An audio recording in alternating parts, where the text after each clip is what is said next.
السلام علیکم ناظرین، میں ہوں ضیاء الرحمن اور آپ دیکھ رہے ہیں ہمارا یوٹیوب چینل تبلیغ القرآن والحدیث۔ ناظرین، آپ نے کبھی سوچا ہے کہ فرعون جیسی تکبر اور غرور سے بھرے ہوئے شخص پر اللہ کی گرفت کس طرح آئی؟ اس کا دعویٰ تھا کہ میں تمہارا سب سے بڑا رب ہوں، تو کیا اللہ کی قدرت اس کی تکبر کو برداشت کر سکتی تھی؟ کیا آپ جانتے ہیں کہ اللہ نے اس کی سرکشی کی سزا دینے کے لیے 6 مختلف عذاب بھیجے؟ آخرکار یہ عذابی کیوں آئی؟ اور وہ کون سے 6 عذابیں تھے جنہیں اللہ تبارک و تعالی نے فرعون اور اس کی قوم پر نازل کی؟ کیا ان عذابوں کا مقصد صرف انتقام تھا یا ان میں کوئی بڑا پیغام چھپا ہوا تھا؟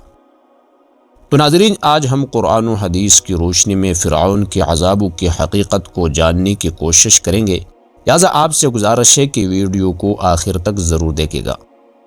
ناظرین، فرعون وہ ظالم بادشاہ جس کا ظلم اور تکبر ہر زبان پر ہے، جس کی سرکشی اور غرور نے اسی تاریخ میں ایک عبرت کا نشان بنا دیا۔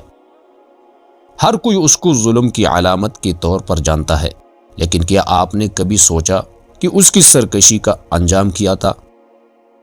ناظرین، فرعون مصر کا بادشاہ تھا اور وہ خود کو خدا سمجھتا تھا۔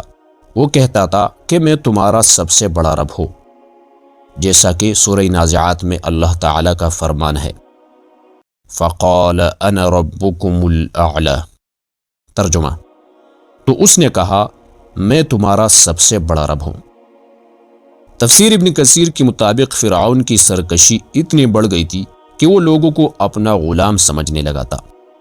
فرعون نے بنی اسرائیل پر ظلم کیا، وہ ان کے بیٹوں کو قتل کر دیتا تھا تاکہ ان کی نسل ختم ہو جائے، اور لڑکیوں کو زندہ رکھتا تھا تاکہ وہ خدمت کرے، جس طرح کی سورۃ القصص میں اللہ تعالیٰ کا فرمان ہے، يُذَبِّحُ أَبْنَاءَهُمْ وَيَسْتَحْيِي نِسَاءَهُمْ۔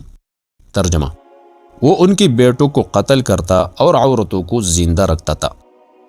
تفسیر طبری میں ہے کہ یہ ظلم کئی سالوں تک جاری رہا، یہاں تک کہ اللہ تبارک و تعالی نے حضرت موسیٰ علیہ السلام کو بھیجا۔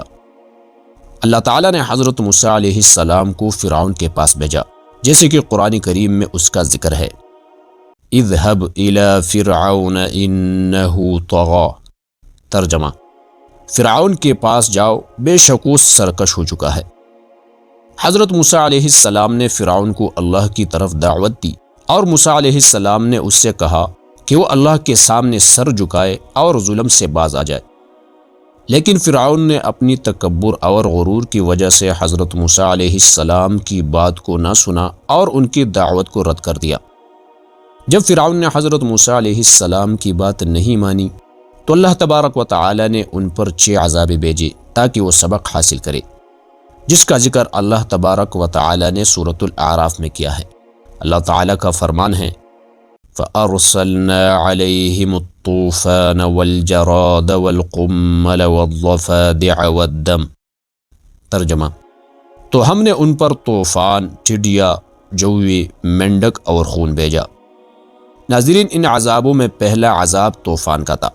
زمین میں پانی بھر گیا، کھیت اور گھر سب ڈوب گئے۔ تفسیر قرطبی میں ہے کہ یہ طوفان 7 دن تک جاری رہا، ہر جگہ پانی ہی پانی تھا۔ جب پانی زیادہ بڑھ گیا تو فرعون کے لوگوں نے حضرت موسیٰ علیہ السلام سے کہا کہ دعا کرے تاکہ یہ عذاب ختم ہو۔ حضرت موسیٰ علیہ السلام نے دعا کی اور طوفان ختم ہو گیا۔ جب طوفان ختم ہوا تو اللہ تبارک و تعالی نے ٹڈیوں کو بھیجا۔ ٹڈیوں نے کھیتوں اور درخت کو کھا لیا۔ تفسیر ابن کثیر کے مطابق ٹڈیاں اتنی زیادہ تھی کہ کھانے پینے کی کوئی چیز سلامت نہیں بچی۔ پھر اللہ تبارک و تعالی نے جوے بھیجے۔ جوے لوگوں کے سروں، کپڑوں اور جانوروں میں بھر گئی۔ تفسیر طبری کے مطابق لوگوں کی نیندیں حرام ہو گئی، ہر طرف جوے ہی جوے تھے۔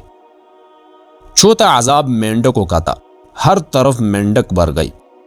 تفسیر قرطبی میں ہے کہ مینڈک کھانے، پانی اور یہاں تک کہ بستر میں بھی پہنچ جاتے تھے۔ پانچواں عذاب یہ تھا کہ پانی خون میں بدل گیا، لوگ پانی پیتے تھے تو خون ہو جاتا تھا۔ تفسیر ابن کثیر میں لکھا ہے کہ کنویں اور نہریں سب خون سے بھر گئے تھے۔ ان عذابوں کے باوجود فرعون باز نہیں آیا۔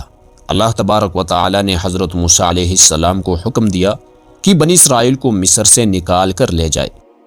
جب فرعون کو علم ہوا تو اپنے لشکر کے ساتھ ان کی پیچھے گیا۔ اللہ تبارک و تعالی نے سمندر کو 2 حصوں میں تقسیم کر دیا اور حضرت موسیٰ علیہ السلام اور ان کی ساتھی پار ہو گئی۔ جب فرعون اور اس کا لشکر سمندر میں داخل ہوا تو اللہ تبارک و تعالی نے پانی کو دوبارہ ملا دیا اور فرعون ڈوب گیا، جیسا کہ اللہ تعالی کا فرمان ہے فَأَغْرَقْنَاهُمْ فِي الْيَمِّ۔ ترجمہ: تو ہم نے انہیں سمندر میں غرق کر دیا۔ ناظرین، فرعون نے ڈوبتے وقت یہ کہا، جس کا ذکر قرآن کریم میں موجود ہے، آمنت انہ لا الہ الا الذی آمنت بہ بنو اسرائیل۔ ترجمہ: میں ایمان لاتا ہوں اس پر جس پر بنی اسرائیل ایمان لائے۔ لیکن اللہ تبارک و تعالی نے فرمایا کہ اب ایمان لانے کا کوئی فائدہ نہیں، کیونکہ وقت ختم ہو چکا ہے۔ ناظرین، فرعون کی کہانی ہمیں یہ سبق دیتی ہے کہ غرور اور ظلم کا انجام ہمیشہ برا ہوتا ہے۔ اللہ تعالیٰ ظالم کو مہلت دیتا ہے، لیکن جب پکڑتا ہے تو چھوڑتا نہیں۔ ناظرین، آپ کو یہ واقعہ کیسا لگا؟ کیا آپ کو اس سے کوئی نیا سبق ملا؟ اپنی رائے کمنٹ میں ضرور دیں اور ویڈیو کو لائک اور شیئر کریں تاکہ مزید لوگ اس سبق آموز واقعے سے فائدہ اٹھا سکیں۔ اور اگر آپ اس قسم کی مزید ویڈیوز دیکھنا پسند کرتے ہیں تو ہمارے چینل تبلیغ القرآن والحدیث کو سبسکرائب کریں۔